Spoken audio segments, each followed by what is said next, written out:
LPU ప్లేస్మెంట్ల రికార్డులు సృష్టిస్తోంది. Final year student 2.5 కోట్ల ప్యాకేజ్ పొందుతున్నారు. 1700 మందికి పైగా ఎల్పియు స్టూడెంట్స్ 10 లక్షల నుంచి 2.5 కోట్ల ప్యాకేజెస్ పొందారు. విద్యా విప్లవం ప్రారంభమైంది లవ్లీ ప్రొఫెషనల్ యూనివర్సిటీలో. ఏపీలో ఎల్లో కుట్రలు రాజ్యమేలుతున్నాయి. సీనియర్ జర్నలిస్ట్ కొమ్మినేని శ్రీనివాసరావుకు 70 ఏళ్లు ఉన్నాయనే విషయాన్ని పక్కన పెట్టి ఆయన్ను రాత్రంతా నల్లపాడు పిఎస్లోనే ఉంచారు రెడ్ బుక్ ఫాలో అయ్యే పోలీసులు. నిన్న ఉదయం కొమ్మినేనిని హైదరాబాద్లో అక్రమంగా అరెస్ట్ చేసి ఏపీ తీసుకొచ్చారు. నల్లపాడు పిఎస్లో ఉంచారు. కొమ్మినేనిని కలిసేందుకు అడ్వకేట్లను కూడా వెళ్లనీయకుండా అడ్డుకుంటున్నారు పోలీసులు.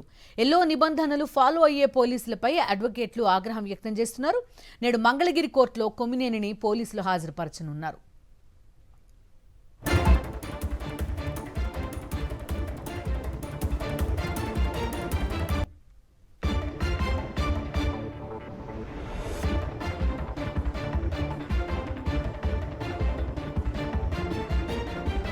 ఏపీలో ఎల్లో కుట్రలు రాజ్యమేలుతున్నాయి. సీనియర్ జర్నలిస్ట్ కొమ్మినేని శ్రీనివాసరావు వయసును కూడా పక్కన పెట్టి రాత్రంతా ఆయన్ను నల్లపాడు పిఎస్లోనే ఉంచారు. రెడ్ బుక్ ఫాలో అవుతున్నారు పోలీసులు. నిన్న ఉదయం కొమ్మినేనిని హైదరాబాద్లో అక్రమంగా అరెస్ట్ చేసి ఏపీ తీసుకొచ్చారు. నల్లపాడు పిఎస్లో ఉంచారు. కొమ్మినేనిని కలిసేందుకు అడ్వకేట్లను కూడా వెళ్లనీయకుండా అడ్డుకుంటున్నారు పోలీసులు. ఎల్లో నిబంధనలు ఫాలో అయ్యే పోలీసులపై అడ్వకేట్లు ఆగ్రహం వ్యక్తం చేస్తున్నారు. నేడు మంగళగిరి కోర్టులో కొమ్మినేనిని పోలీసులు హాజరుపరచనున్నారు.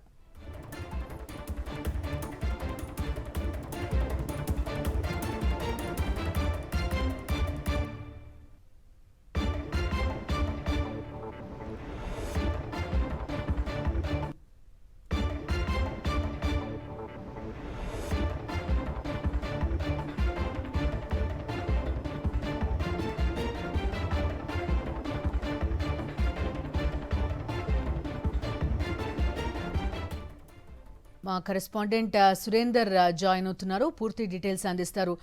సురేందర్, చెప్పండి, వైద్య పరీక్షల తర్వాత ఈ రోజే జడ్జి ముందు హాజరుపరచనున్నట్టుగా కూడా తెలుస్తోంది. అడ్వకేట్స్ ఏమంటున్నారు? రాత్రంతా కూడా పిఎస్లోనే ఉంచినట్టుగా తెలుస్తోంది. తదుపరి ఎలాంటి లీగల్ యాక్షన్స్ తీసుకోబోతున్నారు వాళ్ళు?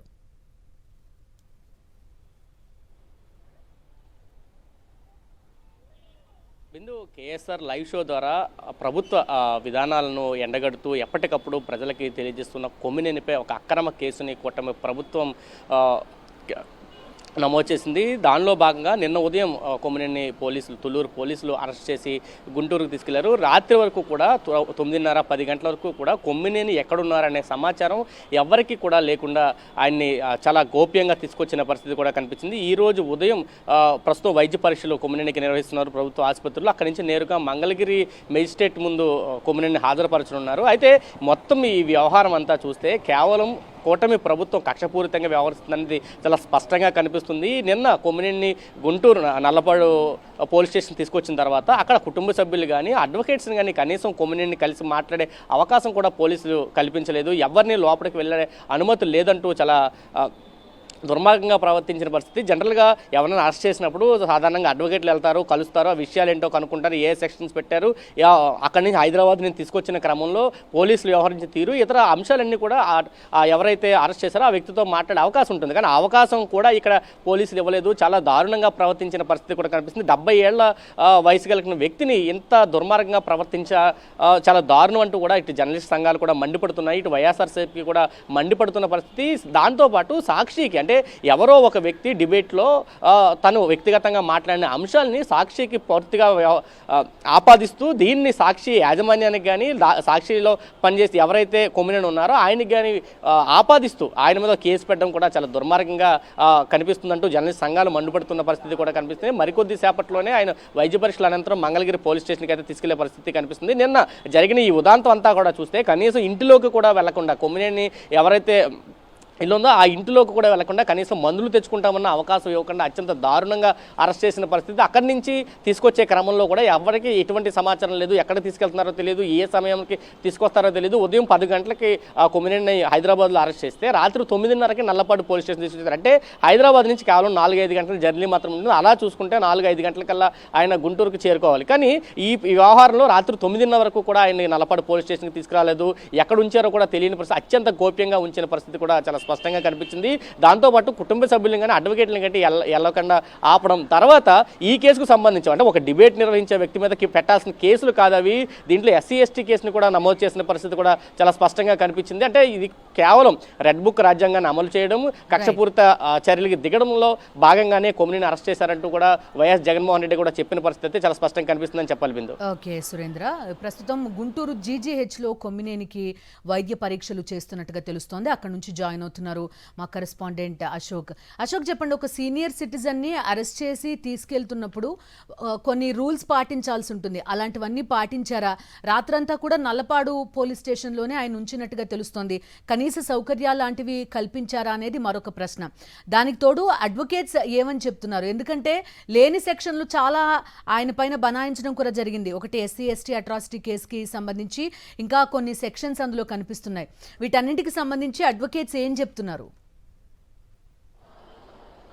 బిందు, మొదటి నుంచి చూస్తే కనుక కేసుకు సంబంధించి పూర్తిగా ఒక అక్రమ కేసు అనేది చెప్పుకోవచ్చు. ఒక సీనియర్ జర్నలిస్టు, సుదీర్ఘ అనుభవం ఉన్న వ్యక్తి, అలాంటి వ్యక్తిని అలాగే 70 ఏళ్ల పైబడి సీనియర్ సిటిజన్ ను అక్రమంగా నిన్న ఏపీ పోలీసులు హైదరాబాద్ లో అరెస్ట్ చేసిన పరిస్థితి ఉంది. ఆ తర్వాత అక్కడి నుంచి గుంటూరు జిల్లా నల్లపాడు పోలీస్ స్టేషన్ కి తరలించారు. నిన్న రాత్రి అంతా కూడా ఆ కొమ్మినేని ఇక్కడ పోలీస్ స్టేషన్ లోనే ఉంచిన పరిస్థితి కనబడుతుంది. ఆ తర్వాత ప్రస్తుతం వైద్య పరీక్షల నిమిత్తం గుంటూరు GGH కి తీసుకొచ్చారు. ఇక్కడ వైద్య పరీక్షలు ముగిసిన తర్వాత మంగళగిరి కోర్టులో ఆయన హాజరుపరుస్తున్నట్టుగా పోలీసుల నుంచి సమాచారం ఉంది. ఇక అదే సమయంలో నిన్న ఆయన ఎక్కడైతే అరెస్ట్ చేశారో అరెస్ట్ చేసిన సమయంలో కూడా ఆయన టాబ్లెట్లు తీసుకోవాలని చెప్పినప్పుడు కూడా ఏమాత్రం అనుమతి ఇవ్వలేదు. చాలా నిర్దయగా పోలీసులు వ్యవహరించారని చెప్పుకోవచ్చు. అదే సమయంలో నిన్న రాత్రి ఏదైతే నల్లపాడు పోలీస్ స్టేషన్ కొమ్మినేని తీసుకొచ్చిన తర్వాత ఆయన కలిసేందుకు ఇక్కడ ఆయనకు సంబంధించిన అడ్వకేట్లు వచ్చిన సమయంలో వారిని కూడా స్టేషన్ లోనికి వెళ్లకుండా అడ్డుకున్న పరిస్థితి. సాధారణంగా ఏదైనా కేసులో ఎవరైనా అరెస్ట్ చేసినప్పుడు వారికి సంబంధించిన నిపుణులు ఎవరైతే ఉంటారో, న్యాయవాదులు ఉంటారో వారి సహాయం ఖచ్చితంగా ఉంటుంది. వారిని అరెస్ట్ చేసిన వ్యక్తితో మాట్లాడించే అవకాశం అయితే పోలీసులు కల్పించాల్సిన పరిస్థితి ఉంది. కానీ అలాంటిది ఏది ఇక్కడ జరగలేదని చెప్పుకోవచ్చు. దీని మీద న్యాయవాదులు కూడా తీవ్ర ఆగ్రహం వ్యక్తం చేస్తున్న పరిస్థితి కనబడుతుంది. తమ సంబంధించిన వ్యక్తిని అరెస్ట్ చేసినప్పుడు మేము మాట్లాడే అవకాశం ఉంటుంది, ఆయనతో చర్చించాల్సిన పరిస్థితి ఉంటుంది, ఎందుకు మమ్మల్ని లోనికి వెళ్ళనివ్వట్లేదంటూ కూడా వారు ఆగ్రహం వ్యక్తం చేస్తున్న పరిస్థితి కనబడుతుంది. అయితే రాత్రల్లా ఈ నల్లపాడు పోలీస్ స్టేషన్ లోనే కొమ్మినేని ఉంచారు. ఈ కొద్దిసేపటి క్రితమే గుంటూరు GGH కి తీసుకొచ్చిన పరిస్థితి కనబడుతుంది. ఎందుకంటే 70 ఏళ్ల పైబడిన వ్యక్తి కాబట్టి ఆయన BP, షుగర్ లాంటివి వాటితో బాధపడుతుంటారు. అందులోనూ పెద్ద వ్యక్తి కాబట్టి ఆయనకి సంబంధించి అలాంటి వ్యక్తిని అరెస్ట్ చేసిన సమయంలో కొన్ని నిబంధనలు పాటించాలి. అలాంటి నిబంధనలు ఏవి కూడా పాటించలేదనేది కూడా మనకి చాలా స్పష్టంగా నిన్నటి నుంచి కూడా తెలుస్తున్న పరిస్థితి కనబడుతుంది. అయితే ఇప్పుడు వైద్య పరీక్షలు ముగిసిన తర్వాత కోర్టులో హాజరుపరుస్తారు కాబట్టి ప్రధానంగా కొమ్మినేనికి సంబంధించిన కుటుంబ సభ్యులు కూడా తీవ్ర ఆందోళన వ్యక్తం చేస్తున్నారు. ఒక సీనియర్ సిటిజన్ ని అరెస్ట్ చేసిన తర్వాత ఆయనకి సంబంధించిన కుటుంబ సభ్యులు కూడా ఎవరు నిన్న ఆయనతో తీసుకొచ్చే పరిస్థితి కూడా చేయలేదు. ఎందుకంటే ఆయనతో పాటు ఆయన డ్రైవరు రావాలంటూ కూడా ఆయన కోరినప్పటికీ కూడా పోలీసులు అంగీకరించలేదు. ఈ క్రమంలో పూర్తి స్థాయిలో కూడా పోలీసులు కక్షపూరితంగా వ్యవహరిస్తున్నారని చెప్పవచ్చు. ప్రభుత్వం సూచనల మేరకు వారు వ్యవహరిస్తున్నారనే తీవ్ర ఆగ్రహం వ్యక్తం చేసిన పరిస్థితి కనపడుతుంది. ప్రస్తుతం గుంటూరు GGH లో కొమ్మినేనికి వైద్య పరీక్షలు అయితే మాత్రం కొనసాగుతున్నాయి. ఓకే అశోక్.